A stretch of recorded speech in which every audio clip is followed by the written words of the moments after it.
ശേഷം സാം മൂന്നാമത്തെ പ്രാവശ്യമാണ് ആ ബിൽഡിംഗിൽ കയറി മോഷ്ടിക്കാൻ നോക്കുന്നത്.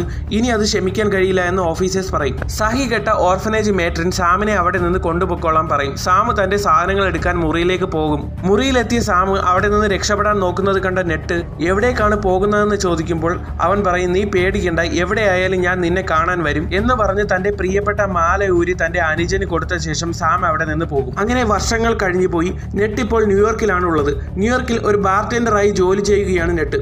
അങ്ങനെ ഒരു ദിവസം നെട്ടിന്റെ ബാറിലേക്ക് വളരെയധികം റിച്ച് ആയ ഒരു പെൺകുട്ടി വരും. നെട്ട് അവൾക്ക് സ്പെഷ്യൽ കോക്ടെയിലൊക്കെ സെറ്റ് ചെയ്ത് കൊടുക്കും. അതിനുശേഷം നെട്ട് പുറത്തെ ടേബിൾ തുടച്ചുകൊണ്ടിരിക്കുമ്പോൾ അവളുടെ ലൈറ്റർ വർക്ക് ചെയ്യാതിരിക്കുന്നത് കണ്ട് നെട്ട് തന്റെ ലൈറ്റർ എടുത്ത് സിഗരറ്റ് കത്തിച്ചു കൊടുക്കും. എന്നാൽ ഇതിനിടയിൽ അവളുടെ കയ്യിൽ കിടന്ന ബ്രേസ്ലെറ്റ് അവൾ പോലും അറിയാതെ നെട്ട് ഊരിയെടുത്തു.